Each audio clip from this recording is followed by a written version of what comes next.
ಇತಿಹಾಸ ಪ್ರಸಿದ್ಧ ಯರ್ಮಾಳು ಜಪ್ಪು ಕಂಡೇವು ಅಡೆಪ್ಪು ಎಂಬ ನಾಣ್ಣುಡಿಯಂತೆ ಕಂಡಿಗೆ ಜಾತ್ರೆ ಆರಂಭಗೊಂಡಿತು. 1 ತಿಂಗಳ ಹಿಂದೆ ಉಳ್ಳಾಯ ದೈವಸ್ಥಾನದ ಪ್ರಸಾದವನ್ನು ನದಿಗೆ ಹಾಕಿ ಪ್ರಸಾದ ಹಾಕಿದ ದಿನದಿಂದ ನದಿಯಲ್ಲಿ ಮೀನು ಹಿಡಿಯುವ ಹಾಗೆ ಇಲ್ಲ.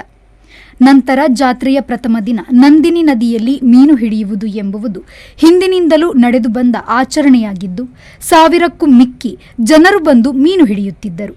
ಪ್ರತಿಯೊಂದು ಮನೆಯವರು ಮೀನು ಹಿಡಿದು ಮನೆಯಲ್ಲಿ ಪದಾರ್ಥ ಮಾಡಿ ಬಡಿಸುವ ಕ್ರಮ ಇತ್ತು. ಈ ಹಿಂದೆ ಇಂದಿಗೂ ಸಂಪ್ರದಾಯ ಬಿಡಬಾರದು ಎಂದು ಸ್ಥಳೀಯ ಕುಟುಂಬಗಳು ಆಚರಿಸುತ್ತಾ ಬರುತ್ತಿದೆ. ಆದರೆ ಇತ್ತೀಚಿನ 3-4 ವರ್ಷಗಳಿಂದ ಈ ಆಚರಣೆಗೆ ಧಕ್ಕೆಯಾಗುತ್ತಿದೆ. ಕಾರಣಿಕ ಕ್ಷೇತ್ರ ಉಳ್ಳಾಯ ದೈವಸ್ಥಾನದ ನಂದಿನಿ ನದಿ ತ್ಯಾಜ್ಯ, ಕಸ ಮತ್ತು ಹೂಳು ತುಂಬಿ ಮೀನು ಹಿಡಿಯುವುದು ಕಷ್ಟ ಸಾಧ್ಯವಾಗಿದೆ. ಈಗ ಮೀನು ಹಿಡಿಯುವವರ ಸಂಖ್ಯೆ ತೀರಾ ಕಡಿಮೆಯಾಗಿದೆ. ನದಿಯ ನೀರು ಖಾಸಗಿ ಆಸ್ಪತ್ರೆಯ ತ್ಯಾಜ್ಯ ನೀರಿನಿಂದ ನದಿಯು ಪೂರ್ತಿ ಕಲುಷಿತಗೊಂಡಿದೆ ಎನ್ನುತ್ತಾರೆ ಉಳ್ಳಾಯ ದೈವಸ್ಥಾನದ ಆಡಳಿತ ಸಮಿತಿ ಕೋಶಾಧಿಕಾರಿ ಸುಧಾಕರ ಶೆಟ್ಟಿ ಕಂಡಿಗೆ ಅವರು. ಯರ್ಮಾಳ್ ಜಪ್ಪು ಕಂಡೇವಾಡಿ ಪಂಪಿನ ತುಳು ಇತಿಹಾಸಗಳು ಪ್ರಸಿದ್ಧವಾಗಿದ್ದಂಥ ನಮ್ಮ ದೇವಸ್ಥಾನ ಚಲಾರು ಧರ್ಮರಸು ಕಂಡಿಗೆ ಧರ್ಮರಸು ಉಳ್ಳಾಯ ದೇವಸ್ಥಾನ.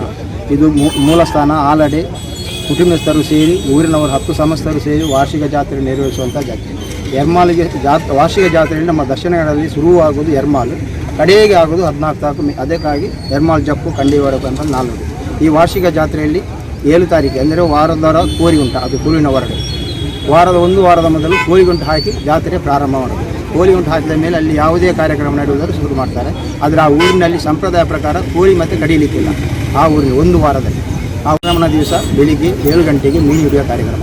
ಶ್ರೀ ಉಳ್ಳಾಯ ದೈವವು ಇಲ್ಲಿ ಬರುವಾಗ ಕಿರಾತನ ರೂಪದಲ್ಲಿ ಬೆಸ್ತನಿಗೆ ಸಿಕ್ಕಿ ಅವನ ಹೆಸರಿಗಾಗಿ ಮೀನು ಹಿಡಿಯುವ ಕಾರ್ಯಕ್ರಮವನ್ನು ಮಾಡಿದೆ. ಹಿಂದಿನ ಕಾಲದಲ್ಲಿ ನದಿಯಲ್ಲಿ ಬರುವಾಗ ಬೆಸ್ತ ಮೀನು ಹಿಡಿಯುತ್ತಾ ಇದ್ದ. ಆ ಟೈಮಲ್ಲಿ ನನ್ನ ವಾರ್ಷಿಕ ಜಾತ್ರೆ ದಿನ ನೀವು ಮೀನು ಹಿಡಿಯುವುದು ಇಲ್ಲಿ ಮಾರಾಟ ಮಾಡಿ ನೀವು ಜೀವನ ಸಾಗಿಸಬೇಕೆಂಬ ಭಾವನೆಯಿಂದ ಮೀನು ಹಿಡಿಯುವ ಕಾರ್ಯಕ್ರಮ ಮಾಡಿದೆ. ಹಿಂದಿನಿಂದ ಬೇಕಾದಷ್ಟು ಜನ ಬರ್ತಿದ್ದರು. ಆದರೆ ಕಾಲಕ್ರಮೇಣ ಈಗ ಪರಿಸರದಿಂದ ಸ್ವಲ್ಪ ಕಮ್ಮಿ ಆಗಿದೆ ಅಷ್ಟೇ. ಆದರೆ ಇಲ್ಲಿ ಮೀನು ಹಿಡಿದು ಮಗುವಿನ ಸಮಾಜದವರು ಮೀನು ಹಿಡಿದು ಇಲ್ಲಿ ಮಾರಾಟ ಮಾಡ್ತಾರೆ. ಆನಂತರ ಇಲ್ಲಿ ಆದ ಮೇಲೆ ಅಲ್ಲಿ ಸಂಕ್ರಮಣ 10 ಗಂಟೆಗೆ ಅಲ್ಲಿ ಮೂಲಸ್ಥಾನದಲ್ಲಿ ಶುದ್ಧ ಕಲಶ ಆಗಿ ನಂತರ 11 ಗಂಟೆಗೆ ಸಂಕ್ರಮಣ ಸೇವೆ ಆಗಿ 4 ಗಂಟೆಗೆ ಅಲ್ಲಿ ಹೋಮ ಸೇವೆ ಮಾಡಿ 8 ಗಂಟೆಗೆ ದೇವಗಳಿಗೆ ಎಣ್ಣೆ ಕೊಡುವಂಥ ಕಾರ್ಯಕ್ರಮ.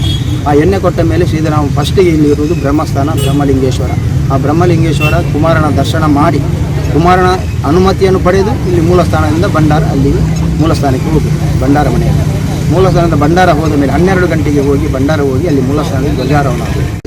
ಆದರೆ ಸಂಜೆ 5 ಗಂಟೆಗೆ ಉಳ್ಳಾಯನ ನೇಮ ಅಂದರೆ ಅದು ಉಳ್ಳಾಯನ ಇದು ಜೋಗ ಬರುವುದಂತ. ಅಂದರೆ ಸಂಜೆ 5 ಗಂಟೆಗೆ ಪಕ್ಕಿಲು ತುಳುವಿನಲ್ಲಿ ಹೊರಟು ಪಕ್ಕಿಲು ಆಹಾರ ಪೋಪಿನ ಹೊರತುಡು ಉಳ್ಳಾಯನ ಜೋಗ ಅಂತ ತುಳುವಾರ ಬೆಳಿಗ್ಗೆ 15 ತಾರೀಕು ಬೆಳಿಗ್ಗೆ ಉಳ್ಳಾಯನ ನೇಮ ಆಗ್ತದೆ. ಉಳ್ಳಾಯನ ನೇಮ ಆದ ನಂತರ 5 ಸುತ್ತು ಬಲಿ ಬರ್ತದೆ. ಬಲಿಯ ನಂತರ ಉಳ್ಳಾಯನ ತಂತಿಲು ಸೇವೆ, ತುಲಾಭಾರ ಸೇವೆ ಎಲ್ಲ ಸೇವೆ ಭಕ್ತಾದಿಗಳು ನಡೆಯುತ್ತದೆ.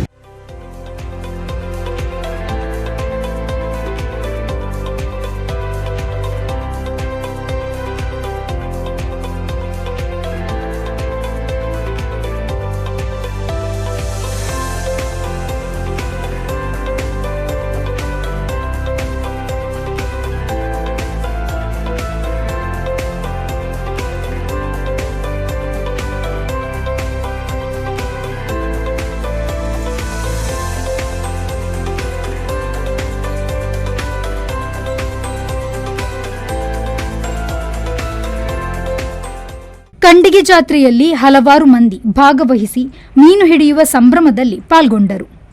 ಶರತ್ ಸಾಲಿಯಾನ್, ವಿ4 ನ್ಯೂಸ್, ಮಂಗಳೂರು.